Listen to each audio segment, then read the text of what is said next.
जय गुरु। गुरु ब्रह्मा गुरु विष्णु गुरुदेवो महेश्वर गुरु साक्षात् परब्रह्म तस्मै श्री गुरवे नमः। गुरु बृहद्वासिष्ठ सिद्धांतं पूर्ण बोधोपदेशिका वेंकटेश्वर योगेन्द्रं सद्गुरुभ्यो नमो नमः। आत्मानात्मतीतमनिशं केवलात्मोपदेशिका वेमुल रामयार्य योगेन्द्रं सद्गुरुभ्यो नमो नमः। रणवातीतमगम्यं परा प्रकृतिरहितं परमजलोपदेशिका श्रीराजयाख्य गुरुं भजे। श्री ब्रह्म विद्या सिद्धान्तम् अचल तत्वोपदेशिका श्री नागयार्य योगेन्द्रं सद्गुरुभ्यो नमो नमः। द्वयात्मरहित सिद्धांतं परम पुरुष प्रबोधक श्री विवेकानंद सुब्बयार्य सद्गुरुभ्यो नमो नमः। क्षराक्षरमतीतञ्च अचल पूर्णोपदेशिका पूर्णानंद पुल्लयार्य सद्गुरुभ्यो नमो नमः। अस्मद्गुरु समारंभं कृष्ण सांदीप मध्यमं ओंकार पीठ पर्यंतं वंदे गुरु परंपरं। जय सद्गुरु प्रभु महाराज को जय जय।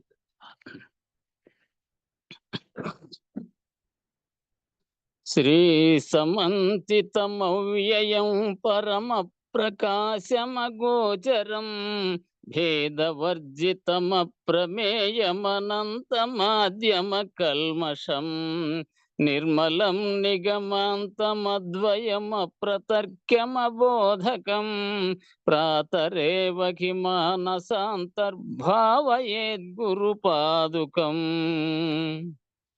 नाद बिंदु कलात्मकं दशनाद भेद विनोदकं मंत्रराज विराजितं निज मंडलांतर्भाषितं पंचवर्णमखंडमद्भुतमादिकारणमच्युतं प्रातरेव किमानसान्तर्भावयेद्गुरुपादुकम् व्योमवद्वहिरन्तरस्थितमक्षरं निखिलात्मकं केवलं परिपूर्णमेकमजन्महि प्रतिरूपकं ब्रह्मतत्त्वविनिश्चयं निरतानुमोक्षशुबोधकं प्रातरेव किमानसान्तर्भावयेद्गुरुपादुकम् बुद्धिरूपमबुद्धितं त्रिकयैककूटनिवासिनं निश्चलं निरतप्रकाशक निर्मलं निजमूलकं पश्चिमान्तरखेलनं निजशुद्धसंयमि गोचरं प्रातरेव किमानसान्तर्भावयेद्गुरुपादुकम् हृद्गतं विमलं मनोज्ञ विभाषितं परमाणुकं नीलमध्यसुनीलसन्निभमादिबिन्दुनिजां सुखं सूक्ष्मकर्णिकमध्यमस्थितविद्युदादिविभाषितं प्रातरेव किमानसान्तर्भावयेद्गुरुपादुकम् पंच पंच वृषिक देहमनच्चतुष्क परत्वरं पंचभूत शकाम षट्क समीर शब्द मुखेतरं पंचकोश गुणत्रयादि समस्त धर्म विलक्षणं प्रातरेव किमानसान्तर्भावयेद्गुरुपादुकम् पंचमुद्रसुलक्ष्य दर्शन भावमात्र निरूपणं विद्युदादिदगद्धगित्वरुचिर्विनोद विवर्धनं चिन्मुखान्तरवर्धिनं विलसद्विलासममायकं प्रातरेव किमानसान्तर्भावयेद्गुरुपादुकम् पंचवर्णचुचुर्विचित्र विशुद्ध विचारणं चंद्र सूर्य चिदग्निमण्डलमन्वितं घन चिन्मयं चित्कला परिपूर्णमंतर चित्समाधि निरीक्षणं ప్రాతరేవ కి మానసాంతర్భావయేద్గురుపాదుకం హంసచారమఖండనాదమనేకవర్ణమరూపకం శబ్దజాలమయం చరాచర జంతుదేహ నివాసినం చక్రరాజమనాగతోద్భవమేకవర్ణమతత్పరం ప్రాతరేవ కి మానసాంతర్భావయేద్గురుపాదుకం జన్మ కర్మ విలీల కారణ హేతుభూతమభూతకం జన్మ కర్మ నివారకం రుచి పూరకం భవతారకం నామ రూప వివర్జితం నిజనాయకం శుభదాయకం ప్రాతరేవ కి మానసాంతర్భావయేద్గురుపాదుకం తప్త కాంచన దివ్యమానమహానుమాత్రమరూపకం చంద్రికాంతరతారకైరవ ముజ్వలం పరమాస్పదం నీల నీరద మధ్యమస్థిత విద్యుదాది విభాషితం ప్రాతరేవ కి మానసాంతర్భావయేద్గురుపాదుకం స్థూల సూక్ష్మ సకారణాంతరఖేళనం పరిపాలనం విశ్వతైజస ప్రాజ్ఞచేతనమంతరాత్మనిజం సుఖం సర్వకారణమీశ్వరం నిటలాంతరాల వికారకం ప్రాతరేవ కి మానసాంతర్భావయేద్గురుపాదుకం జై సద్గురు ప్రభు మహారాజుకు జై గురు పరంపరమకు జై జై గురుదేవ జై గురుదేవ. అందరూ కూడా చేసుకోండి. వర్క్ లో ఉన్నారేమో ఎవరైనా చూడనా? ఎవరు వెయిటింగ్ లో లేరు. ఇప్పటికైతేను నీకు పెడతాను చూడు పోస్ట్. అదే బత్తలపల్లెలు ఓలేపల్లెలు ఫోన్ చేస్తా అంటే నీకు పెట్టా చూడు పోస్ట్. ఎవరు లేరు ఇప్పటికైతే వెయిటింగ్ లో, అందరూ వచ్చేస్తున్నారు. ఎవరన్నా గాలి వస్తే నువ్వు చెయ్యి.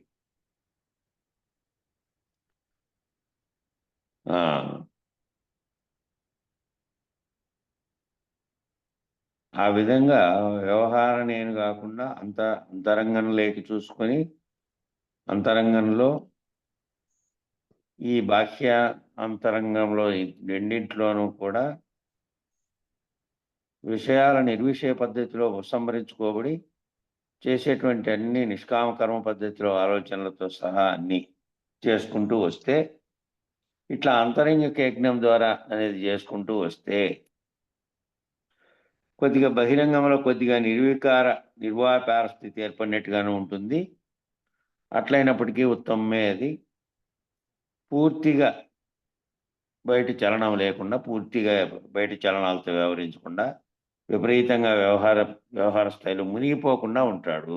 అట్లా చేసుకుంటూ ఉన్నందువల్ల నిన్న ఏం చెప్పాము, నిరంతరం మనసులోను అంతరంగంలోకి తెంగు చూస్తూ బాహ్య వ్యాపారం విషయాలన్నీ విరమించబడి అంతరంగంలో దీని గురించినటువంటి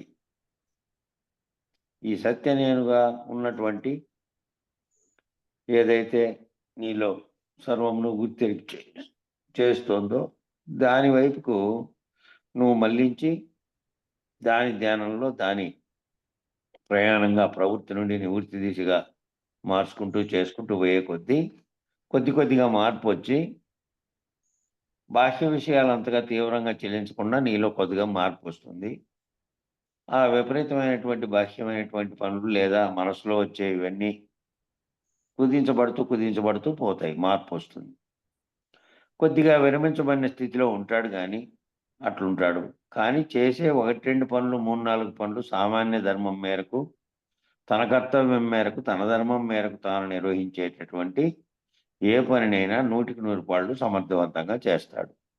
అట్లా కొంతవరకు మారినా కూడా ఆ కొంతవరకు విరమించబడినటువంటి స్థితిలో అసంగంగా మారుకుంటూ వెళ్తే, ఆ కొంతవరకు మార్పు వచ్చినా కూడా ఆ కొద్దిగా విరమించినటువంటి స్థితిలో కూడా ఎట్లుంటాడంటే చేసే 1, 2 పనులు 3, 4 పనులైనా సామాన్య ధర్మం మేరకు, సామాన్యమైనటువంటి తన ధర్మాన్ని మేరకు బాహ్యంగా తాను బయట చేసేటివి కూడా ఎటువంటి పద్ధతిలో చేస్తాడంటే మార్పు వస్తుంది. ఈ రకమైనటువంటి విశ్వవ్యాప్తంగా ఉన్నటువంటి, అంతటా ఉన్నటువంటి సమిష్టి నేను అనే దాన్ని భావించి, అంతటా నాలో ఉంది, నేనంతటా ఉన్నాను అనేటువంటి విశాలమైనటువంటి భావంతో ప్రవర్తించి అదే భావాన్ని పెట్టుకొని ఉండేవాడికి ఈ పనులు చేసేటప్పుడు సామాన్య ధర్మం మేరకు, తన కర్తవ్యం మేరకు, తన ధర్మం మేరకు తాను నిర్వహించే ఏ పనైనా కానీ 100కి 100 సమర్థవంతంగా చేస్తాడు. సమర్థవంతమైనటువంటి అది రావడానికి ఏంటంటే సర్వసమత్వం అనే సమబుద్ధి వచ్చి ఉంటుంది. అందులో ఈ తన కర్తవ్యము, తన ధర్మము అనేది కూడా తనకు గుర్తెరిగి చేస్తాడు. ప్రవర్తనలో మార్పు వస్తుంది. ఆ విధమైనటువంటి మార్పు బాహ్య విషయాలతో సంగత్వం నుంచి విరమించబడి తాను తన స్వరూపాన్ని గుర్తెరిగి ఆంతరంగిక మార్పుల్ని చేసుకుంటూ పోయేవానికి క్రమక్రమంగా ఈ చలనాదులన్నీ బాహ్య ప్రపంచపు భావనలు తగ్గుతూ వచ్చి సర్వసమత్వ భావన ఏర్పడి ఉంటుంది కాబట్టి సమర్థవంతంగా చేస్తాడు, సక్రమంగా చేస్తాడు. అది నిష్కామకర్మగా చేస్తాడు. కోరికలతో కూడి నేను దీన్ని చేస్తున్నా, నేను కర్తను, నాకు ఇది ఫలితము అనేటువంటి దాంతో చేయకుండా తన పని తాను చేయాలి కాబట్టి తాను డ్యూటీ చేస్తారంటారే తన పని తాను చేయడం. లాభాపేక్ష లేకుండా ఏ విధంగా లాభం రాని నష్టం రాని ఒకే ఏ విధమైనటువంటి కుంగుబాటు లేకుండా అంతా అది సమిష్టికర్త అయినటువంటి ఈశ్వరేచ్ఛగా భావించి ఆ జరిగే పనిని తన కర్తవ్యంగా భావించి తన పనిగా నిష్కామకర్మగా చేస్తాడు. అది చాలా ముఖ్యమైనటువంటి లక్షణం. అంత ముఖ్యమైనటువంటి లక్షణం అది. ఈ నిష్కామకర్మకు సరిపోయేటటువంటి వాటిని మాత్రమే ఆచరిస్తాడు. ఆచరించేటప్పుడు ఏదైనా అప్పుడే తేడా వస్తే ఇది సరైనది కాదు, ఇది న్యాయమైంది కాదు, ఇది ధర్మమైంది కాదు, ఇది అన్యాయమైంది, ఇది పక్షపాతమైంది, ఇవన్నీ గుర్తించగలుగుతాడు. అట్లా మార్పు చెందినటువంటి వాడు గుర్తించగలుగుతాడు. గుర్తించి ఈ నిష్కామ కర్మకు ఏదైనా నేను ప్రత్యేకంగా లాభం కోసం ఇంకో దానికోసం అనే కాకుండా చేస్తూ ఉంటే అది ఎట్లన్నా రాని ఫలితం లాభంగా రాని నష్టంగా రాని నిష్కామ కర్మగా సరిపోయేటటువంటి వాటిని మాత్రమే ఆచరిస్తాడు. నిష్కామ కర్మకి ఇది సరిపోతుంది అనే పనిని మాత్రమే ఆచరిస్తాడు. ప్రత్యేకమైన పక్షపాత దృష్టితో పెట్టుకొని లేదంటే ప్రత్యేకమైన లాభాపేక్షతో కాకుండా నిష్కామ కర్మకు సరిపోయేటువంటి వాటినే ఆచరిస్తాడు. మిగిలినటువంటి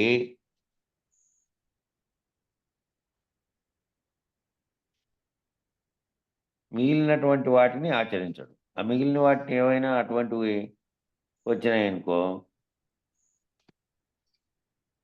అటువంటిని ఆచరించడు. మిగిలిన వాటిని ఆచరించడం అంటే ఏవైతే తనకు తోచినాయనుకో ఆ విధంగా ఇది సరైన ధర్మం కాదు, ఇది సరైన పద్ధతి కాదు, ఇది సరైనటువంటి నిష్కామ కర్మకు సరిపోయేటువంటి పని కాదు ఇది దానిని వదిలేస్తాడు.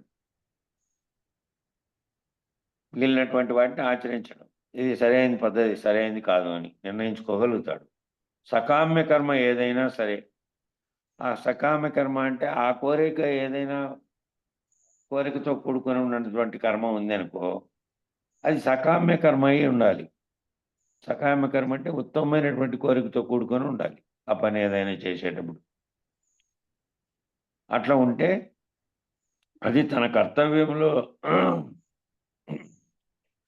కర్తవ్యంలో లేనిదిగా భావిస్తాడు. సకామ కర్మ ఏదైనా సరే ఆ విధంగా చేసి ఉత్తమ కర్మ అయితే చేయాలి, కానీ అది ఏదైతే తనది కాదు, అది చేయదగింది కాదు, మిగిలినటువంటి పనులు ఏమైనా ఉంటే దాన్ని వదిలేస్తాడు.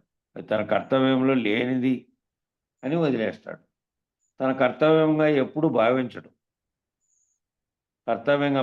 దాన్ని.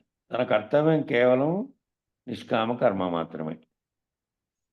కోరికలో ఏ కోరికతో ఉన్నప్పటికీ సకామ కర్మ అంటే కోరికకు సంబంధించినటువంటి కోరికలతో కూడినటువంటి కర్మ ఏదైనా సరే దాన్ని కూడా వదిలేస్తాడు. కోరికలతో కూడినటువంటి, కోరికలతో ఫలితాన్ని కోరేటువంటిది ఏదైనా ఉంటే అది కూడా వదిలేస్తాడు అని అర్థం. మిగిలినటువంటిదే కాక సకామ కర్మ కూడా వదిలేస్తాడు. ఎందుకంటే అది కోరికలతో కూడుకొని ఉంది. కర్తవ్యంలో లేనిదిగా భావిస్తాడు, కర్తవ్యంగా ఎప్పుడు భావించడు. తన కర్తవ్యం కేవలం నిష్కామ కర్మ మాత్రమే అని నిశ్చయించుకుంటాడు. దీనికి సరిపెడితేనే ఆ కర్మను అనుమతిస్తాడు. దీనికి సరిపోతుందే లేదా భావనలో అనేటువంటి ఆలోచన చేసి సరిపడితేనే అనుమతిస్తాడు ఆ చేసే పని. ఆ క్రియను అనుసరిస్తాడు. ఆ ఇంద్రియములను వ్యవహరింపజేస్తాడు. దానికి అనుగుణంగానే ఆ క్రియను చేస్తాడు. ఆ ఇంద్రియాలను కూడా వ్యవహరింపజేస్తాడు. ఆ విషయాలతోనే ప్రవర్తిస్తాడు. ఏవైతే తన కర్తవ్యంగా మాత్రమే చేయాలో, తన కర్తవ్య నిర్వహణలో నిష్కామ కర్మగా మాత్రమే చేయదగినట్టుగా ఉంటేనే ఆ విధంగానే అనుసరిస్తాడు. ఆ ఇంద్రియాలను అట్లే చేస్తాడు. ఆ విషయాల్లోనే ప్రవర్తిస్తాడు. తన అనుభవ రూపమైనటువంటి ఫలితమును నిరసిస్తాడు. తన అనుభవ రూపమైనటువంటి ఫలితాన్ని నిరసిస్తాడు.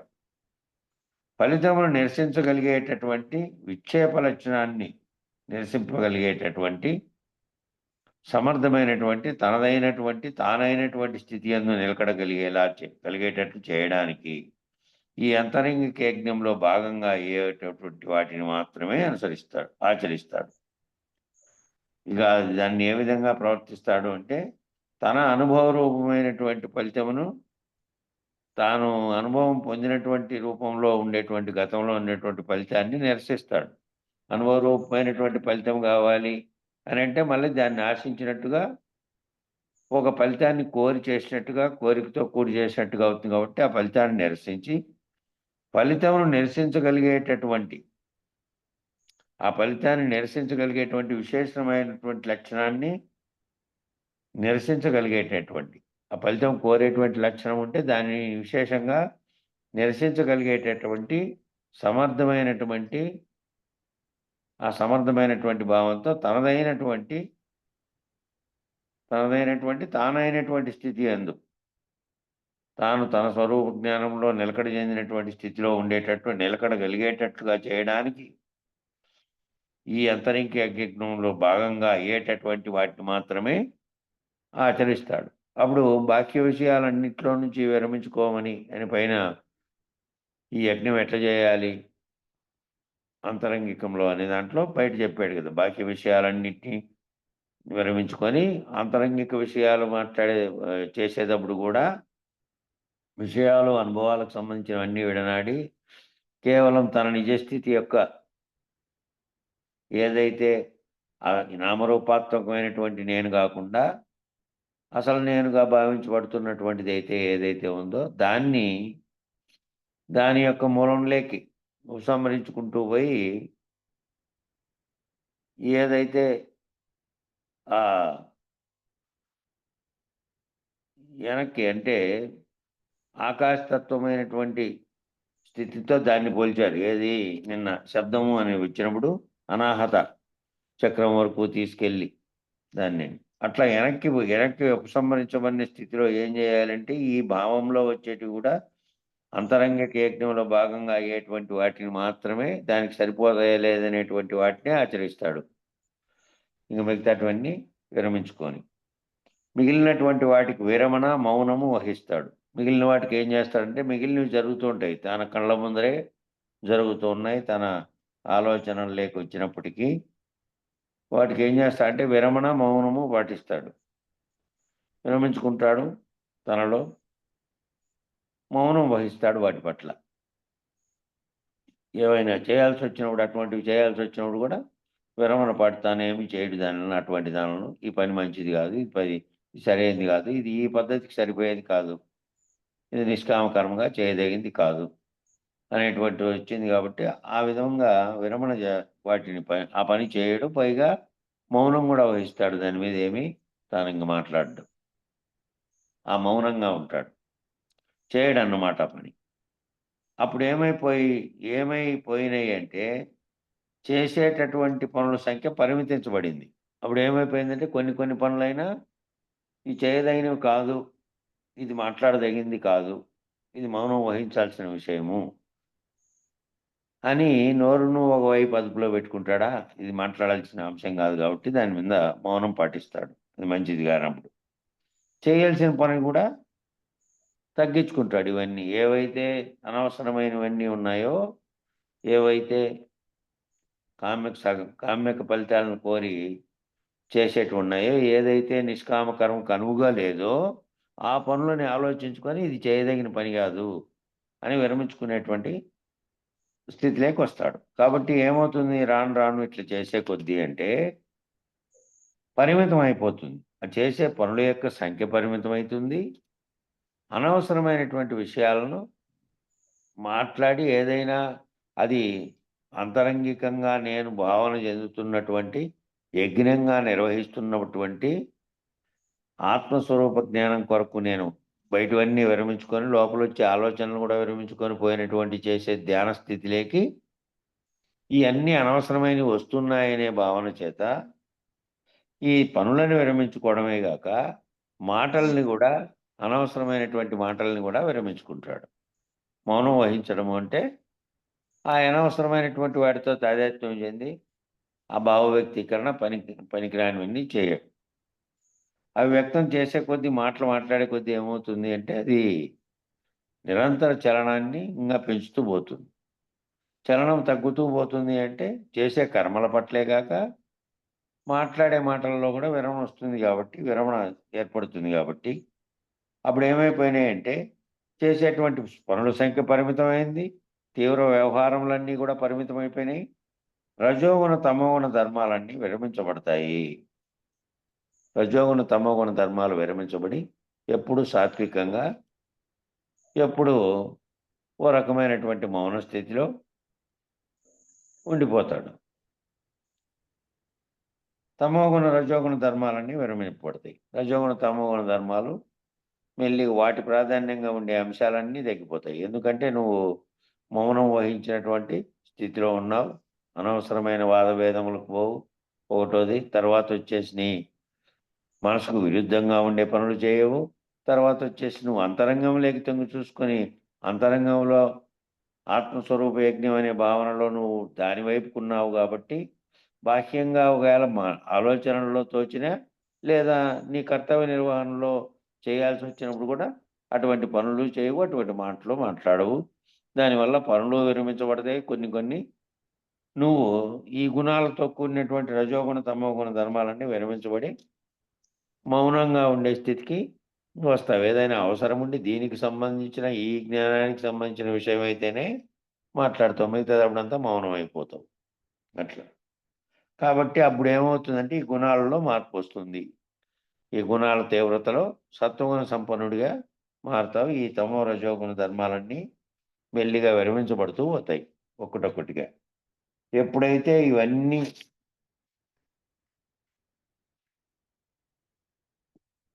విరమించబడతాయో సాత్విక కర్మని కూడా నిష్కామ కర్మగా మాత్రమే చేస్తాడు.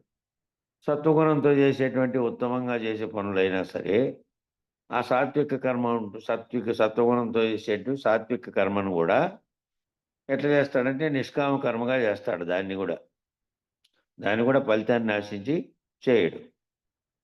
ఫలితం కావాలి, నేను కర్తననే భావంతో చేయడు. దాన్ని కూడా నిష్కామ కర్మగానే చేస్తాడు. ఇక మిగిలిన వాటిని చేయడు. మిగిలిన వాటిని అవన్నీ అనవసరమైనవి, అవసరం లేదు. ఎందుకనంటే అవి వృథా ఆత్మనిష్టకు నిష్ప్రయోజనము. అవన్నీ అవసరం లేనివన్నీ ఆత్మనిష్టకు నిష్ప్రయోజనంగా ఉండేటువంటి చేయడు. వాటన్నిటినీ అవసరం లేదనుకుంటాడు. ఆంతరిక యజ్ఞం చేయడానికి అవి ఉపయోగపడడం లేదు. ఆంతరిక యజ్ఞం చేసే ఉపయోగపడేటివి కాదు. కాబట్టి దానిల పట్ల విరమణ కలిగి ఉంటాడు. ఉపయోగం లేదు కాబట్టి మిగతాటివి చేయడు. ఎవరైనా యజ్ఞం చేసేటప్పుడు యజ్ఞంలో హవిస్సులను అర్పించాలి. యజ్ఞంలో హవిస్సులను అర్పించాలంటే ఆ అగ్నికి ఆహుతి ఒక్కొక్కటిగా దాన్ని చేస్తూ పోతారు. చేసి అవి సమర్పించినట్టుగా భావిస్తూ పోతారు. ఆ దాంట్లోకి నెయ్యి వేస్తూ ఉంటారు. అది మండేకి ఇంకా ఏవేవి తెచ్చారో దానికి సంబంధించిన ద్రవ్యాలు దాంట్లోకి వేస్తూ ఉంటారు. అంతేగాని నీళ్లు పోస్తారా? నీళ్ళు ఎప్పుడు యజ్ఞం లేకపోయారు. ఆ యజ్ఞం చల్లారిపోయేటట్లుగా చేయకూడదు. ఇటువంటి అంతరంగిక యజ్ఞం మరింతగా ప్రజ్వలించి యజ్ఞం ఏం చేస్తారంటే యజ్ఞము ఎక్కడ యజ్ఞం చేసినప్పటికీ కూడా ఆ యజ్ఞంలోని మంటను ఏం చేస్తారు అంటే అదంతకదిగా ఆరిపోయేటట్టుగా అట్లాగే ఉంచి అది ఒక రోజు బట్టి 2 రోజులు బట్టి కాక పెద్ద అగ్నిగుండాన్ని హోమగుండాన్ని ఏర్పాటు చేసిన తర్వాత కూడా దాన్ని అంతటినీ అట్లాగే వదిలేస్తారు. ఒక్కోసారి ఆ కూర్చున్నటువంటి ప్రదేశంలో ఉన్న వస్తువులతో సహా మిగిలిన చుట్టూ ఉండేటి తొలగించి అదంతా కూడా అట్లే దహనమయ్యేటట్టుగా కూడా చేస్తారు కానీ మొత్తంగా ఆహుతి ఇవ్వడము అని. దాన్ని మళ్ళీ తీసుకొచ్చి ఆడుండే దానిని ఏమి చేయరు. ఇంక ఆర్పేది, నీళ్లు జల్లేదాంటివి చేయరు. కాబట్టి ఆ యజ్ఞం చల్లారిపోయేటట్టుగా చేయరు. అట్లా నీళ్లు పోసి చేయకుండా అదంతకదే పోయేటట్టుగా చేస్తారు. ఇటువంటి అంతరంగిక యజ్ఞం కూడా మరింతగా ఏం చేయాలంటే ఈ అంతరంగికంగా లోపల చేస్తాండే ఈ యజ్ఞం కూడా ఈ యజ్ఞంలో ఏంటి ఉన్నాయి ఈ యజ్ఞంలో లోపల అంతరంగికంలో నువ్వు చేసే దాంట్లో ఏది అగ్ని అంటే నువ్వు ఈ బాహ్యమైనటువంటి విషయాలు నడిచి నీ ఆత్మను గురించి ఆత్మభావంతో బ్రహ్మభావంగా ఎరిగి బ్రహ్మనిష్ఠుడుగా కావడానికి చేస్తున్నటువంటి యజ్ఞం కాబట్టి ఈ జ్ఞానయజ్ఞం కాబట్టి ఇది అంతరంగికంలో చేసేదంతా జ్ఞానయజ్ఞం కాబట్టి ఇది మరింతగా ప్రజ్వలించి అది అట్టే ప్రజ్వలించి బాహ్యంగా ఉండే విషయాల మీదకి రాకుండా లోపల ప్రజ్వలించి ఎంతగా ప్రజ్వలించాలయ్యా అంటే సర్వవ్యాపకమైనటువంటి అనంత విశ్వంగా తానే అయినటువంటి స్థితిని ప్రాప్తింపజేసేంతగా సూక్ష్మతమము చేసేటట్లుగా ఈ అంతరంగిక యజ్ఞాన్ని చేయాలి. ఎట్లా చేయాలి? ఎంతగా చేయాలి అంటే ఎంతగా నీ జ్ఞానంలో లోపల అగ్ని అది కూడా ప్రజ్వలించాలంటే యజ్ఞంలో బయట ఏ విధంగా అన్నీ సమిదలేసి నెయ్యి పోసి దాన్ని మంటబెట్టి యజ్ఞం చేస్తారో జ్వలించేటట్టు అట్లా నీ మనసులో దాంట్లో కూడా అంతరంగికంలో చేసే యజ్ఞంలో కూడా అంతగా ప్రజ్వలించాలి. జ్ఞానాగ్ని ప్రజ్వలించి ఎంతగా ప్రజ్వలించాలి అంటే సర్వవ్యాపకమైనటువంటి అంటే ఈ సర్వ విశ్వమంతా వ్యాపించి ఉన్నటువంటి అనంత విశ్వంగా ఉన్నటువంటి అనంత విశ్వం అంతా కూడా తానే అయినటువంటి స్థితిని తానే ఈ అనంత విశ్వంగా సమిష్టిగా తీసుకుంటే తానే ఈ అనంత విశ్వంగా ఉన్నాడు. సూక్ష్మాతి సూక్ష్మంగా తీసుకుంటే తానే ఈ సూక్ష్మమైనటువంటి అణువుగా కూడా ఉన్నాడు. అది ఆ సూక్ష్మతమము చేసేటట్టుగా ఈ అంతరంగిక యజ్ఞాన్ని చేయాలి. తనకంటే వేరుగా ఉన్నటువంటిది ఏదీ లేదు, తనకంటే అన్యముగా ఉన్నటువంటి భావనే లేదు. తాను విశ్వవ్యాప్తమై ఉన్నాడు. అట్లా తీసుకునేప్పుడు ఆ విశ్వవ్యాప్తమైనటువంటి సమిష్టి కర్తగా ఉన్నటువంటి సమిష్టికర్తకు సమిష్టిగా ఉన్నటువంటి చైతన్యమే తనలో కూడా పనిచేస్తుంది. సమిష్టిగా ఉన్న ఈశ్వర చైతన్యమే పనిచేస్తుంది అనేటువంటి సర్వవ్యాప్త స్థితి ఏదైతే పొందిందో సర్వవ్యాప్తంలో ఇంక లేదు, ఇంకా అంతటా నిండి ఉంది. ఇక విడదీయడానికి వీలు లేనటువంటి విధంగా బుద్ధి అటు వ్యాప్తంగా తీసుకున్నప్పుడు ఈ సూక్ష్మంగా తీసుకున్నప్పుడు సూక్ష్మంగా విడగొట్టుకుంటూ పోతే కూడా ఒక్కటొక్కటిగా నేను బిందువు దగ్గరికి తీసుకొచ్చారు కదా, అవి ఇట్లా విడగొట్టుకుంటూ వస్తే బిందువు వ్యాప్తించుకుంటూ పోతే సర్వము బ్రహ్మాండం అంతా అదే ఆ బిందువే. అట్లా దాన్ని ప్రాప్తించేంతగా సూక్ష్మతమము చేసేటట్టుగా ఈ అంతరంగిక యజ్ఞాన్ని అట్లా చేయాలి. ఇట్లా వేద విహిత కర్మ అంటే ఆ వేద విహిత కర్మ వాళ్ళు చేసేదేమో బాహ్యంగా మంత్రాలు చదువుతూ యజ్ఞాన్ని ఏర్పాటు చేసి ఏదైతే పెట్టుకున్నారో ఒక్కొక్క దేవతకు ఒక్కొక్క ప్రత్యేకమైన యజ్ఞాలన్నీ నిర్వహిస్తారు కదా.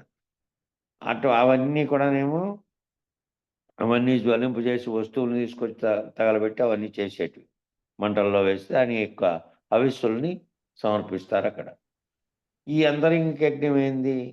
ఈ అంతరంగిక యజ్ఞమే ఈ అంతరంగిక వేద విహితమైన కర్మ అని చేయడము, లోపల చేయడము అంటే బాహ్యంగా చేయడం అయితే అదైతే, లోపల అంతరంగంలో చేయడం ఈ యజ్ఞము అంటే ఏదైతే ఈ వేదాలతో కూడి వేద విహితమైనటువంటి ఈ భావనతో చేయడమే. విశ్వమంతా తానే అనేటువంటి స్థితిని ప్రాప్తింపజేసేటట్లుగా అత్యంత సూక్ష్మతరమైనది, అత్యంత వ్యాప్తమైనది, ఈ రెండిట్లోనూ విడదీయలేనంతగా అంతటా ఉన్నది తానేను అనేటువంటి స్థితి తాను భావం పొందడానికి చేసేటువంటి యజ్ఞం ఇది. నిజానికి సర్వయజ్ఞముల యొక్క లక్ష్యం కూడా ఈ అంతరంగిక యజ్ఞమే. ఈ సర్వయజ్ఞాలన్నీ చేస్తున్నటువంటి వాటి లక్ష్యం అంతా కూడా బయట చేసేటువంటి యజ్ఞాలంతా లక్ష్యం అంతరంగిక చేస్తే దాని లక్ష్యం ఏంటంటే అంతరంగిక యజ్ఞం చేస్తేనే అంతరంగికంగా భావంలో జరిగేటువంటి యజ్ఞం జ్ఞాన యజ్ఞం ఇది. లోపల జరుగుతూ ఉంది. లోపలనే ఆ ఒక్కొక్క భ్రాంతిని తొలగించుకుంటూ పోయి నువ్వు అంతర్ముఖమై బాహ్యముఖం నుంచి విరమించబడి బాహ్యంలో విషయాల పట్ల అంతరంగంలో చెలరేగే విషయాలు రెండింటినీ కూడా అనుభవాల పరంగా నామరూపాత్మక పరంగా అన్ని పరాలుగా ఉన్నటువంటివన్నీ విరమించుకోబడి నీ స్వస్వరూప జ్ఞానం వైపుకు మరలి ఉన్నటువంటి ఏదైతే అది నిష్కామ కర్మగా ఉన్నటువంటి పద్ధతిలో ఉన్నటువంటి ఆలోచన అన్నీ కూడా విరమించబడినటువంటి స్థితిలో ఉన్నటువంటి నీ స్వస్వరూప జ్ఞానాన్ని మాత్రమే తెలియబడి నువ్వు బ్రహ్మనిష్ఠుడు అయి ఉండి నీకంటే అన్యం లేదని భావిస్తూ ఈ సమస్త విశ్వమంతా ఉన్నటువంటి వ్యాపకంగా ఉన్నటువంటి సమస్తము నేనే, ఈ అణువుగా బిందువుగా ఉన్నటువంటి సూక్ష్మాతి సూక్ష్మమైనటువంటి అణువులో అనువైనటువంటి దానిగా ఉన్నది నేనే అనేటువంటి దాంట్లోనే ఈ అంతరంగిక యజ్ఞం అంతా దీంట్లోనే జరుగుతూ ఉండాలి. అంతరంగిక యజ్ఞం అంటే అట్లా వేద విహితులైనటువంటి బ్రాహ్మణుడు నిత్యము చేయవలసినటువంటి కర్మ ఏమిటంటే జ్యోతిష్ణోమాది నిత్య కర్మ. అంటే అర్థం ఏమిటంటే ఈ అంతరంగిక యజ్ఞాన్ని సదా చేయాలి.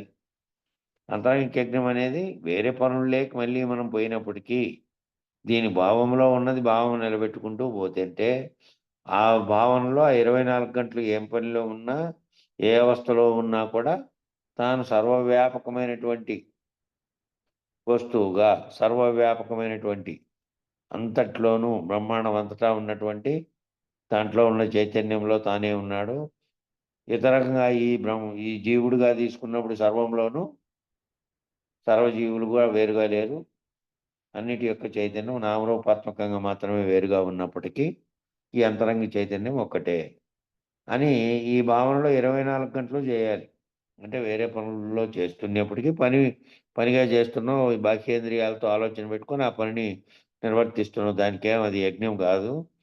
భావంలో ఈ యజ్ఞం జరుగుతూ ఆ పనులు చేసుకుంటూ ఉండాలి. 3 అవస్థల్లోనూ చేయాలి. 3 అవస్థల్లోనూ దీనిగా ఉండాలి. 3 అవస్థల్లోనూ ఉండాలంటే గాఢ నిద్రావస్థలో ఏ విషయము లేదు కాబట్టి నువ్వు అప్పుడు బాహ్య విషయాలుగా ఉండేది నేనని భావించడము లేదు. బాహ్య విషయాలకు సంబంధించినటువంటి వాసనలు కూడా అణిగిపోయినాయి. అక్కడ ఈ భావానికి దానికి పుట్టేటువంటి దాంట్లో వ్యాప్తి చెందేటువంటి చైతన్యమే లేదు. వ్యాప్తి చెందే చైతన్యం లేకుండా విరమించబడింది కాబట్టి ఆ విరమించబడే ముందర కూడా ఆ పడుకోబోయే ముందర కూడా ఏవేవో మళ్ళీ తెలుసుకొని మళ్ళీ రేపటి పనులను మళ్ళా గుర్తు చేసుకునేది కాకుండా ఏదైతే ఈ భావనలో ఈ విధమైనటువంటి చేసుకున్నావో ఈ అంతరంగంలో ఆ స్థితిలో కూడా దాంట్లోనే పోతే ఇంకా రాను ఏమైపోతుందంటే ఏవైతే విషయాలు అనేటివి రావు నిద్ర పట్టిన తర్వాత ఈ కళలకు కూడా పగులు జరిగేటువంటి విషయాలే మళ్ళీ సూక్ష్మ స్థితిలో ఉన్నటువంటి మళ్ళా వ్యవహారానికి తెస్తాయి. కళలో తెచ్చినట్లు కళలో వ్యవహారం తెస్తుంది చూడు. ఏవేవో తెలుసుకోమనుకుంటే కళలో వ్యవహారం అంతా మళ్ళీ వస్తుంది. కళలోకి వ్యవహారం. బ్రాహ్మణుడు ఎవరు? ఆ? ఇక్కడ బ్రాహ్మణుడు ఎవరు? బ్రాహ్మణుడు బ్రహ్మజ్ఞానమును తెలిసి ఉంటేనే, లేకుండా ఊరికే బాహ్యంగా చేసేటువంటివి అన్ని పుల్లలు సమకూర్చేసేటువంటి ఆ విధంగా కాకుండా అంతరంగిక యజ్ఞం చేయాలంటాడు కదా. అట్లా చేసిన వాడే అట్లా చేయాలి. బ్రాహ్మణుడు అనేవాడు అందరూ చేస్తున్నారే, వీళ్ళందరూ కర్మలు చేస్తాము అంటున్నారే, వాళ్ళందరూ చేసేటువంటి అంతరంగిక కర్మ లక్షణం అయితేనే బ్రాహ్మణుడుగా చేసినట్టు. వేద విహితుడైనటువంటి బ్రాహ్మణుడు అంటే వేదాల్లోని అర్థాన్ని తెలుసుకొని చేసినటువంటి స్థితిలో ఉన్నటువంటి బ్రాహ్మణుడు. నిత్యము చేయవలసిన కర్మ ఏమంటే జ్యోతిష్ణోమాది నిత్య కర్మ అంటే అర్థం ఏమంటే నిత్యము ఈ జ్యోతి వెలిగించి దీపాలు వెలిగించి చేసేటువంటి ఈ మిగతా కార్యక్రమాలు కర్మలు ఏవైతే ఉన్నాయో అవి అంతరంగిక యజ్ఞాన్ని సదా చేస్తే ఆ విధమైనటువంటి లక్ష్యం నెరవేరుతుంది తప్ప ఈ వేదవిహితమైనటువంటి కర్మ అంతరంలో చేయాలి అని అంటున్నాడు.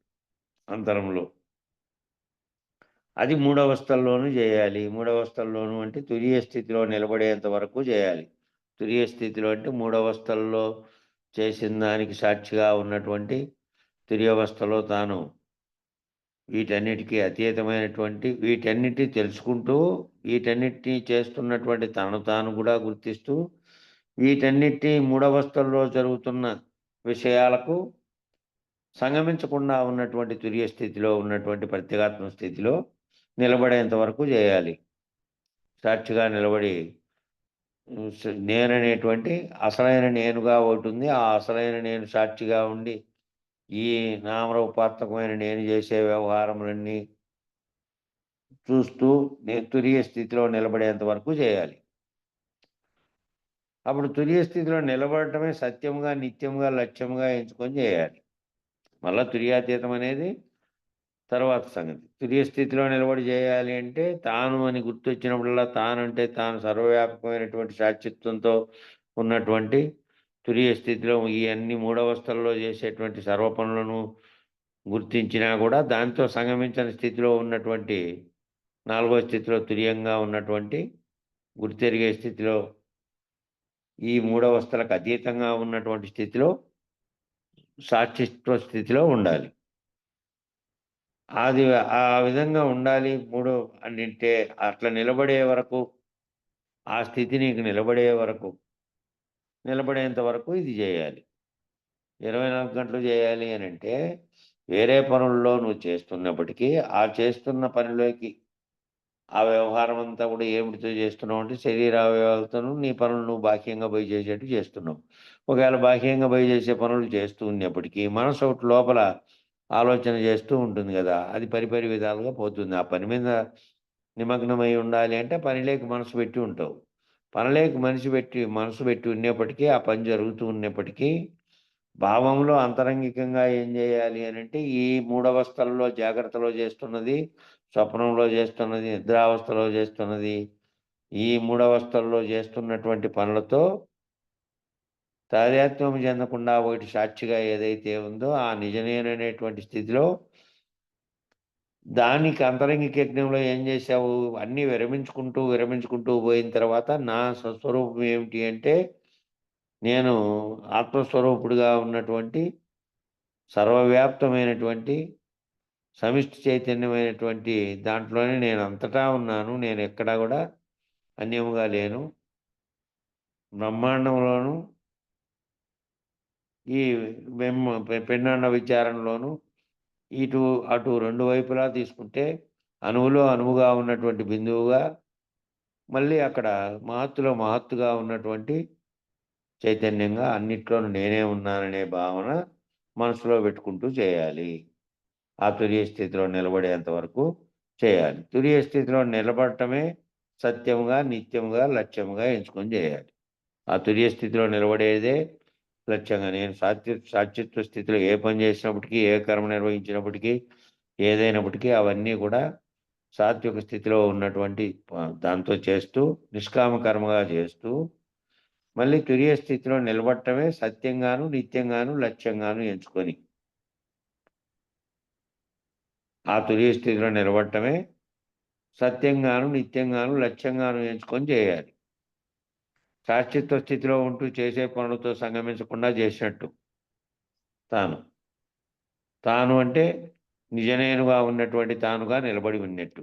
వేరే ఏ వ్యవహారం పనులు చేస్తున్నప్పటికీ భావంలో ఆ విధంగా ఉన్నట్టు లక్ష్యంగా ఎంచుకొని చేయాలి. ఇదే జ్యోతిష్ణోమాది కర్మ అంటే వేదో నిత్యమధీయతాం ప్రతిదినం కర్మ స్వనుష్ఠీయతాం అని సాధన పంచకమున బోధించమని లక్ష్యార్థం. సాధనా పంచకం అనేటువంటి దాంట్లో బోధించారంటే ఇది లక్ష్యార్థం. జ్యోతిష్ణోమాది కర్మ అంటే ఏమిటి అంటే నిత్యమధీయతాం నిత్యము మదిలో ఉన్నటువంటి ఆ వేదో నిత్యమధీయతాం వేదంతో కూడినటువంటి నిత్యము మదిలో ప్రతిదినము కర్మ ఏం చేయాలంటే సమిష్టితాం అని సాధన పంచకన బోధించమని లక్ష్యార్థం. నిరంతరము ఈ విధంగానే ఈ మదిలో చేసేటువంటి అంతరంగిక యజ్ఞంలో చేసేటువంటి యజ్ఞంగా ఉండాలి. అక్కడ వెలిగించాలి, అక్కడ జ్యోతి వెలిగించి అక్కడ అది నిరంతరము జ్వలించేటట్టు అక్కడ చేయాలి అని చెప్తున్నాడు. అది సాధనా పంచకంలో బోధించమన్నటువంటి లక్ష్యార్థము అని చెప్తున్నాడు. అంతేగాని బాహ్యముగా చేసేటువంటి యజ్ఞములు, యాగములు, హోమములు అన్నిటికీ కూడా ఈ బాహ్యంగా చేసేటువంటి యజ్ఞయాగములు అన్నీ చేస్తారే, హోమములు అన్నీ పెట్టి ఆ చేసేటివన్నీ కూడా అన్నిటికీ కూడా ఇవి బాహ్యంగా చేసినప్పటికీ అది గుర్తించి ఊరికే అక్కడ పెట్టి దాన్ని గుండం తయారు చేసి దాంట్లో పెట్టి వస్తువులు తీసుకొచ్చి దాంట్లో రాసేటువంటివన్నీ చేసినప్పటికీ అన్నిటికీ కూడా ఈ అంతరంగిక యజ్ఞమే లక్ష్యార్థమై ఉన్నది. అంతరంగిక యజ్ఞం ఏదైతే ఉందో ఇవన్నీ బాహ్యంగా ఉన్న వాటికన్నీ కూడా లక్ష్యం ఏమిటి లాస్ట్ కంటే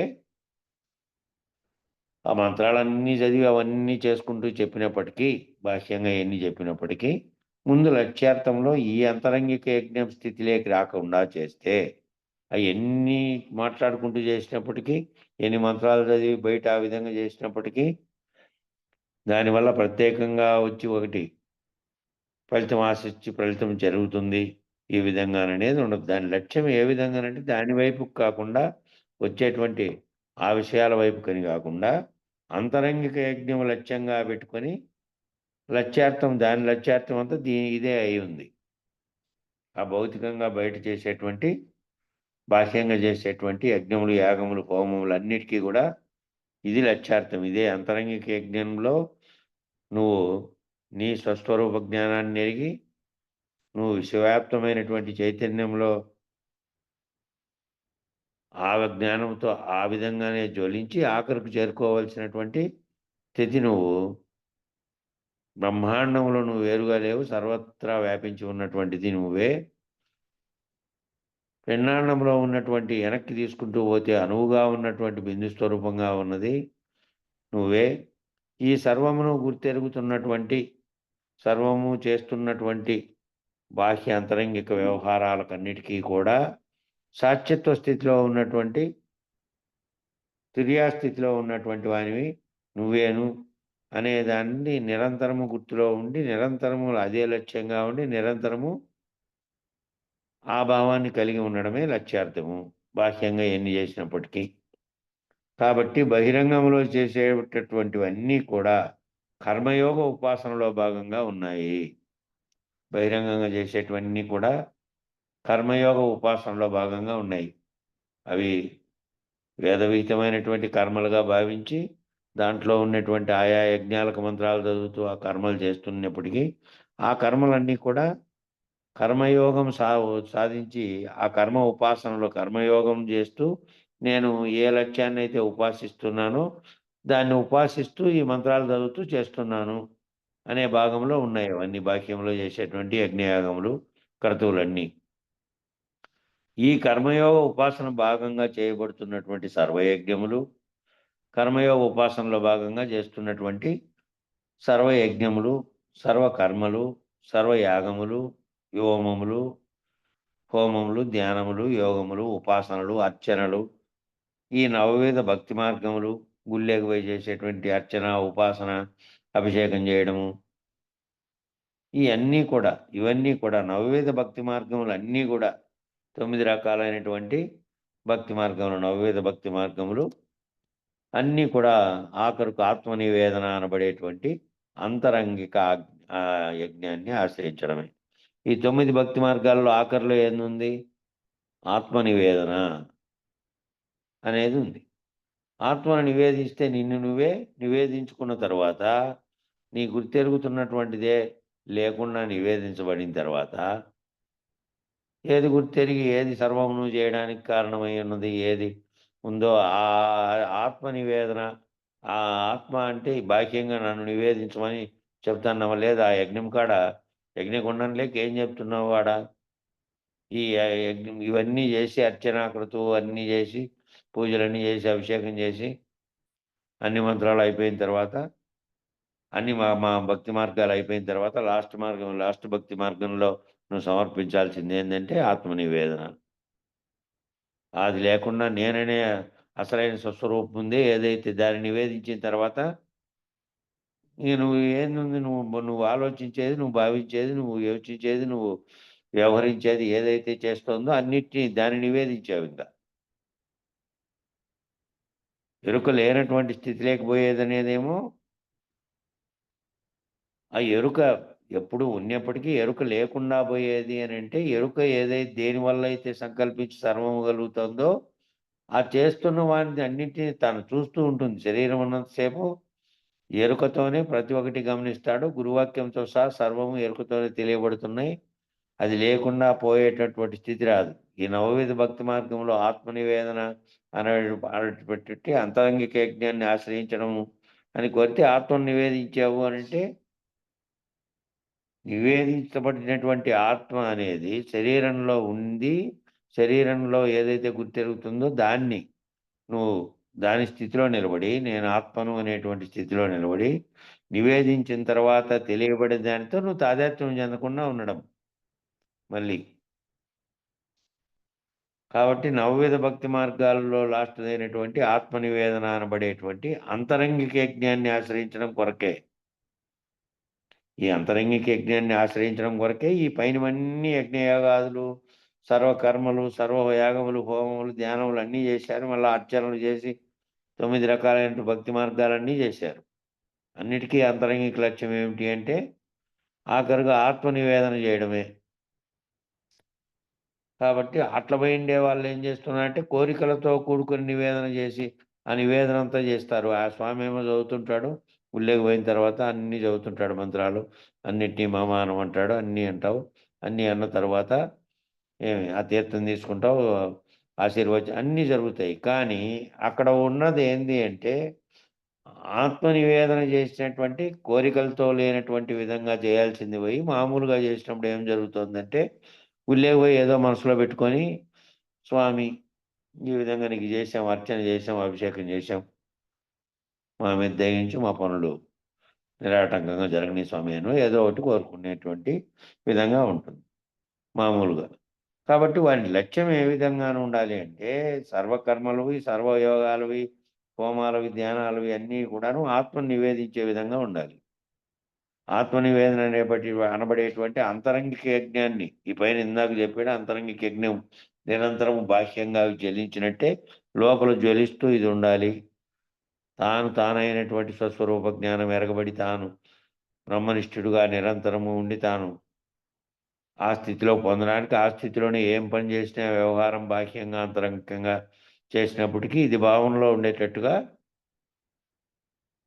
చేయడమే ఈ అంతరంగిక యజ్ఞాన్ని ఆశ్రయించడం కొరకే ఆ బాహ్యం అన్నీ చేస్తున్నారు. అవన్నీ చేసినా కూడా లక్ష్యం ఇదేను అనేటువంటి స్థితిలోకి రావాలి. లక్ష్యం ఏంటి అంటే అంతరంగిక యజ్ఞం చేసేటువంటి తన స్వరూప జ్ఞానం తెలియబడేటువంటి చేసి తాను బాహ్యాంతరములలో ఇతర విషయాల పట్ల పొందకుండా ఉంటూ తన ఆత్మ నివేదనం తాను బ్రహ్మస్వరూపంగా బ్రహ్మనిష్ఠుడిగా ఉండి వ్యవహారికమైనటువంటి సత్యత్వంగా ఉన్న వ్యవహారిక నేనుగా కాకుండా అసలైనటువంటి సత్య నేను నిత్య నేనును గుర్తించి దాంట్లోనే తాదాత్మ్యం చెంది దాంతోనే నేను అనేటువంటి నేనేమిటి అంటే సర్వవ్యాప్తమైనటువంటి చైతన్య స్థితిలో ఉన్నటువంటి ఆత్మస్వరూపుడను. అది కూడా ఏమిటి అంటే దీనితో సంగమించినటువంటి మూడవస్థలను గుర్తిరిగి మూడవస్థల స్థితికి ఆవల సాక్షిగా ఉన్నటువంటి సాక్షిత్వ స్థితిలో నిలబడేటువంటి అంతరంగిక యజ్ఞం. అట్లా నిలబడేటటువంటి స్థితిగా నిరంతరాయంగా ఏదైతే లక్ష్యం ఉందో ఈ లక్ష్యం అన్నీ ఈ నవవిధ భక్తి మార్గం లక్ష్యం కూడా అదే కావాలి. ఈ ఆత్మ నివేదన చేయడానికి ఈడ హాదపోయింది. అర్హమైనటువంటి స్థితిని ఈ ఆత్మ నివేదన చేయడానికి అర్హమైనటువంటి స్థితిని అని పడిందాడ. అర్హమైనటువంటి స్థితిని సంపాదించి పెట్టేటటువంటి ఈ అంతరంగిక యజ్ఞాన్ని నిరంతరాయంగా ఎవరైతే చేస్తారో ఇప్పుడు చెప్పినటువంటి ఆత్మనివేదన అనే దాన్ని చేయడానికి అర్హమైనటువంటి ఏదైతే ఈ ఆత్మనివేదన చేయాలంటే ఏది అర్హమైనదో ఆ అర్హమైనటువంటి స్థితిని సంపాదించుకోవాలంటే ఆ సంపాదించి అది పెట్టేటువంటి అది తావత్ పోయింది కాలన్నా అర్థమైనటువంటి కాదప్పా. చూసుకో, లైన్ ఈ చదివేసుకో. ఆత్మ నివేదన చేయటానికి అర్థమైనటువంటి స్థితిని అర్హమైనటువంటి స్థితిని హావత్ ఏమన్నా పోయింది హావత్. ఆవత్తు పోయింది. ఉమ్. కాదు. ఆవత్తు ఈ ఆత్మనివేదన చేయడానికి అర్హమైనటువంటి స్థితిని సంపాదించుకోవాలి అంటే, ఈ అర్హమైనటువంటి స్థితి రావాలి అంటే సంపాదించి పెట్టేటటువంటిది ఏది అంటే ఈ అంతరంగిక యజ్ఞం. ఆత్మనివేదన చేయడానికి అర్హమైనటువంటి స్థితిని పొందాలి మనం సంపాదించుకోవాలంటే ఆ సంపాదించి పెట్టేది ఏది అంటే ఈ అంతరంగిక యజ్ఞం అంట. అంతరంగిక యజ్ఞం. ఈ అంతరంగిక యజ్ఞం ఎప్పుడైతే నిరంతరాయంగా ఎవరైతే ఇది చేస్తారో వాళ్ళు అప్పుడు ఆత్మనివేదన చేయడానికి అర్హమైనటువంటి స్థితిని సంపాదించుకొని ఆత్మస్థితిలో నిలబడిన వారై ఉంటారట. దాన్ని సమర్పించగలిగినటువంటి స్థితిలో, నివేదన చేయగలిగినటువంటి స్థితిలో నిరంతరాయంగా ఎవరైతే ఈ అంతరంగిక యజ్ఞం చేస్తారో వాళ్ళు అర్హత సంపాదించేటువంటి వారై ఉంటారు. వారిలో ఒక ఉత్తమ ఫలితము వస్తుందంట. అటువంటి వారిలో ఉత్తమ ఫలితం వస్తుంది. ఆ ఫలితం అది ఏమిటంటే జ్ఞానాగ్ని లభిస్తుంది. వాళ్ళకి ఆ జ్ఞానాగ్ని, జ్ఞానం అనేటువంటి అగ్ని చేత ఈ భ్రాంతులన్నీ సర్వభ్రాంతులు తొలగించబడి ఈ సర్వ విషయాల పట్ల ఉన్నటువంటిదంతా వ్యావహారికమైనటువంటి నేనంతా సర్వము నశించిపోయి నిత్య సత్యత్వమైనటువంటి నేనంటే నేనుగా ఉన్నటువంటిది ఏదైతే ఉందో దాని భావనలో నిలబడిపోయి జ్ఞానాగ్ని చేత ఇవన్నీ తొలగించబడి నేనంటే ఏమిటి అది ఆ స్థితిలో నిలబడిపోతాడు. జ్ఞానాగ్ని లభిస్తుంది. జ్ఞానాగ్ని దగ్ధ సర్వకర్మాణం. ఈ సర్వకర్మలు చేసినటువంటి ఈ కర్మలు ఇన్నాళ్ళు ఈ కర్మలన్నీ చేసావు. ఈ కర్మల యొక్క ఫలితాన్ని ఆశించి చేసినవి ఈ కర్మలతో నిర్వహించడం వల్ల నువ్వు ఏదైతే అప్పుడు తెలియకపోవడం వల్ల ఏవేవైతే చేయాల్సిన పనులు ఉన్నాయో అవన్నీ నేనుగా నావిగా భావించి నువ్వు చేశావు. చేసినటువంటి ఈ కర్మలన్నీ కూడా ఏ కర్మలన్నీ ఉన్నాయో ఆ కర్మలన్నీ తొలగిపోతాయి. జ్ఞానాగ్ని దగ్ధం చేస్తుంది వాటి జ్ఞానాగ్ని చేత నువ్వు ఆ కర్మలు చేసినటువంటి దానితో తాదాత్మ్యం చెందిండే భావస్థితిలో నుంచి భావరహిత స్థితిలోకి పక్కకు వేయబడతావు కాబట్టి జ్ఞానాగ్ని చేత దాంతో మళ్ళీ పడి దాంట్లోనే ఇది కాకుండా జ్ఞానాగ్ని దగ్ధ సర్వకర్మానం, సర్వకర్మలని ఇక్కడ జ్ఞానాగ్ని అనేది దహించి వేసింది. ఆ జ్ఞానం చేత ఏం తెలుసుకున్నావు అంటే అప్పుడు నేనుగా భావించేటువంటి దాంతో నుంచి అసలైన నేనుగా భావించేటువంటి స్థితిలోకి వచ్చి ఉన్నావు.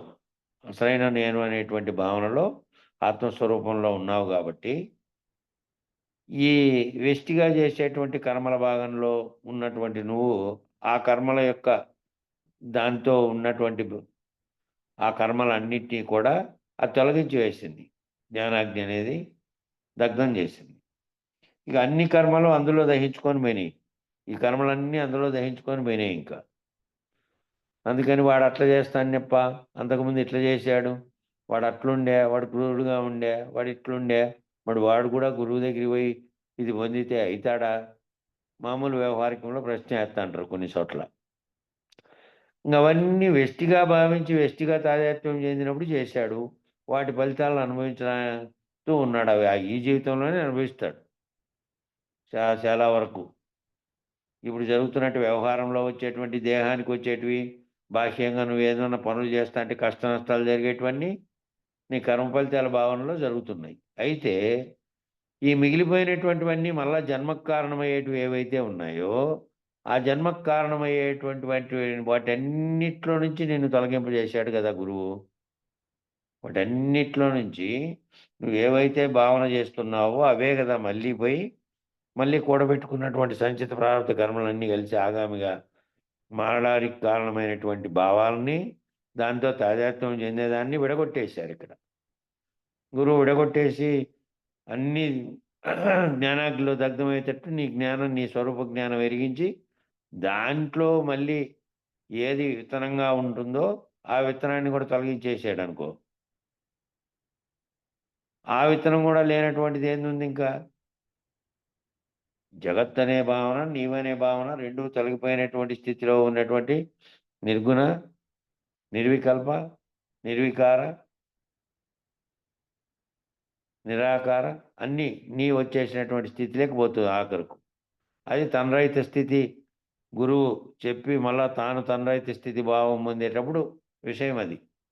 ఇప్పుడు ఇక్కడ ఈడ చేస్తున్నటువంటి జ్ఞానాగ్నిలో నేను ఆత్మస్వరూపుణ్ణి, నేను సమిష్టికర్త అయినటువంటి బ్రహ్మగా దాంట్లో వచ్చినటువంటి చైతన్యంలో ఏదైతే ఏకం అనేకం భౌతిక సృష్టిగా వచ్చిందో దీనన్నిట్లోనూ అనువుగాను నేనే ఉన్నా, మహత్తుగాను నేనే ఉన్నా, విశ్వవ్యాప్తమైనటువంటి సర్వ చైతన్యంగా ఉన్నటువంటి దాంట్లో దాన్ని కూడా నేనే ఉన్నా, వేరుగా లేను నేను, నేనేదంటే అదేను అనేటువంటి స్వరూప స్థితిలో నీ జ్ఞానాగ్ని అంతా కూడా నువ్వు తుర్య స్థితి లేకపోయి అక్కడ నిలబడి శాశ్వతంగా ఉంటే దీంట్లో జరిగే కర్మల దాంట్లో నుంచి దీంట్లో జరిగినటువంటి కర్మలతో ఉన్నటువంటి బంధమంతా పోయింది ఇంకాడ.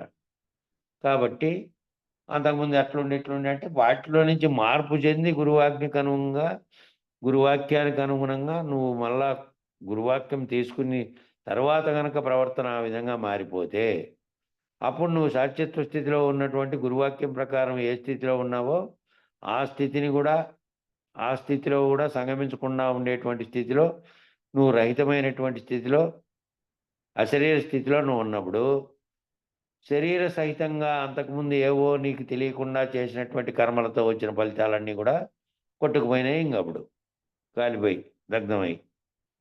కాబట్టి అన్ని కర్మలు అందులో దహించుకొని పోయినాయి. అన్ని కర్మలు దహించుకొని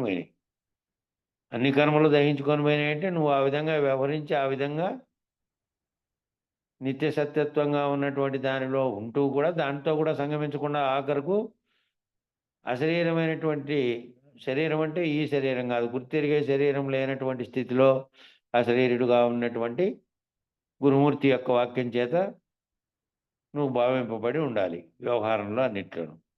ఆ విధంగా ఉంటే అప్పుడు దహించకపోతాయి. కర్తృత్వాభిమానము, భోక్తృత్వాభిమానము పూర్ణాహుతి చేయబడతాయి. ఇక నీ కర్తృత్వాభిమానము లేదు. నువ్వు ఆత్మస్వరూపుడుగా భావించి నువ్వు మళ్ళీ కిందికి దిగి రాకుండా ఈ నామరూపత్వమైన దాంట్లోకి రాకుండా ఆ స్థితిలో పొందిన తర్వాత కూడా మళ్ళా దాంట్లో చలనం కలిగి మళ్ళీ కిందికి పడదోసేది కూడా ఆడే ఉంది. కాబట్టి ఆ చలనం కలగకుండా పడదోయకుండా ఉండేది ఏ మెలకువ చేత, గురు మెలకువ చేత నువ్వు కిందికి తాదాత్మ్యం చెందినటువంటి స్థితి ఏదైతే ఉందో అది లేనిదిగా ఏ విధంగా చూడాలో నువ్వు ఏ గుర్తెరిగే శరీరం అయితే లేకుండా చేసి నేను రహితపరిచినప్పటికీ శరీరం ఉండి శరీరంలో జ్ఞానం అనేది ఒకటి అది జ్వలిస్తూ ఉంటుంది. కాబట్టి ఆ జ్వలించినప్పుడు అంతా కూడాను నువ్వు అశరీరుడుగా ఉండేకి ఏ లక్షణాలు అయితే ఉన్నాయో ఆ స్థితిలో ఉండి నీ భావం అంతా కూడా నువ్వు అన్నీ కూడా రహితమైనటువంటి స్థితి లేకపోయినటువంటి స్థితిలో గురువు చేస్తారు. కాబట్టి ఆ కర్తృత్వ విమానం, భోక్తృత్వ విమానం మొత్తం పూర్ణాహుతి చేయబడినటువంటి స్థితిలో ఉండాలి. అట్లుంటేనే మళ్ళీ రానటువంటి ఈ కర్మలన్నీ తొలగిపోయేటటువంటి మళ్ళీ జన్మకు కారణమైనటువంటివి లేకుండా అవుతాయి. అన్ని పూర్ణాహుతి చేయబడతాయి. అది ప్రతి యజ్ఞంలోనూ, ప్రతి యాగంలోనూ, ప్రతి హోమంలోనూ చివరికి పేల్చబడేటువంటిదో ఇది ఉరేల్చబడేటువంటి పూర్ణాహుతి చివరికి జరిగేటువంటి పూర్తి పేల్చిపోయే ఆ పూర్తిగా హోమము, ఆ యజ్ఞము, యాగం అన్ని లాస్ట్కి చివరికి పూర్ణాహుతి చేయబడినటువంటి పేల్చబడేటువంటి పూర్ణాహుతి అని లాస్ట్కి చేస్తారు. యజ్ఞశాలతో సహా తగలబెట్టి అంత పక్కకు వచ్చిన తర్వాత యాగశాల నిర్మించినటువన్నీ తొలగించి చుట్టుపక్కలవన్నీ లాస్ట్లో యాగం నిర్వహించిన ఆ శాలను కూడా పూర్ణాహుతి చేసేస్తారు. ఇక్కడ మన వ్యవసాయ క్షేత్రంలో కేసీఆర్ చేశాడు కదా, అప్పుడు చేస్తే గాలికి మంటలు వ్యాపించి ఇతరత్ర ఉండే వస్తువులకు వ్యాపించాయి. మళ్ళీ ఏమంటే అన్ని పైరింజన్లతో సహా అన్ని రెడీ ఉంటాయి కాబట్టి ఆర్పేశారు. అప్పుడు బయట ఉండేటువంటి చుట్టుపక్కల ఏర్పాట్లకు కూడా వచ్చినాయి అవి. అట్లా కూడా జరుగుతున్నావు. అట్లా లాస్ట్కు పూర్ణాహుతి ఏంది అంటే ఈ సర్వము ఈ ప్రతి యజ్ఞంలో చేయబడినటువంటి దాంట్లో ఏది అంటే ఈ భోక్తృత్వ కర్తృత్వ అభిమానములు సర్వము చేసి ఈ సర్వకర్మలు అన్ని దగించుకుపోయేటట్టు పూర్ణాహుతి చేయడం అంటే భౌతికంగా వాళ్ళు యాగం చేసేవాళ్ళు ఆ విధంగా చేస్తున్నారు. మనం పూర్ణాహుతి ఏం చేయాలంటే మనం అంతరంగిక యజ్ఞంలో మనం చేస్తున్నాం కాబట్టి అంతరంగిక జ్ఞానాగ్నిలో నువ్వు పూర్ణాహుతి చేయాల్సినవి కర్తృత్వ అభిమానము భోక్తృత్వ అభిమానం పూర్ణాహుతి చేసుకోవాలి. చేసుకుంటే కర్త భోక్త ఇద్దరూ లేరు. కర్త భోక్త ఇద్దరు లేకుంటే కర్మ ఫలితాన్ని అనుభవించేవారు లేరు. కర్మ లేదు. చేసేటువంటివన్నీ కూడాను ఆ కర్మలు చేసేటువంటి ఆ భావంతో ఆ విధంగా చేస్తేనే ఆ విధమైనటువంటి స్థితి వస్తుంది.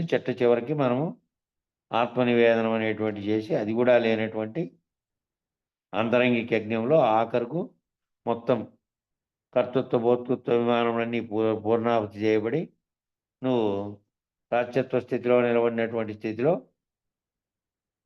ఈ అన్నిటిని వదిలిపెట్టినటువంటి స్థితిలో పూర్ణాహుతి చేయబడేటువంటి స్థితిలోకి పోవాలి. అది పూర్ణాహుతి అని చెప్పారు. ఇక ఈ శ్లోకము టైం అయిపోయింది.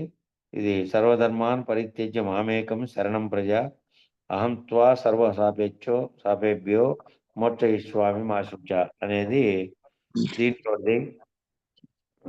ఏమిట్లోది అంటే మన భగవద్గీతలోది ఇది. దీన్ని రేపు మొదలు పెడదాం. సమయం అయిపోయింది కాబట్టి మంగళం చెప్పండి. జై గురుదేవ. గురుగీతలో కూడా ఉంది. నిర్వికారాయ సకల నిత్య ముక్తిదాయకాయ నిర్గుణాయ నిర్మలాయ నిత్య మంగళం సగుణ నిర్గుణ రహితాయ సంకల్పవర్జితాయ సర్వసాక్షతీతునకు సత్యమంగళం సత్తు చిత్తు సమసిపాయ శత్రు సంహారనాయ ఒత్తిలేని దీపము నీకిత్తు మంగళం శ్రేష్టలన్నీ ఉడిగిపాయ శేషరేమి లేకపాయ శేషమ్మ మనసు మీలో సేరి మంగళం పరిపూర్ణాయ సకల భవ్య దివ్య రూపాయ పరశురామాయ సీతారామ మంగళం నిర్వికారాయ సకల నిత్య ముక్తిదాయకాయ నిర్గుణాయ నిర్మలాయ నిత్య మంగళం మంగళం గురుదేవాయ మహనీయ గుణాత్మనే సర్వలోక శరణ్యాయ సాధురూపాయ మంగళం. జై సద్గురు ప్రభు మహారాజుకు జై. గురు పరంపరమకు జై.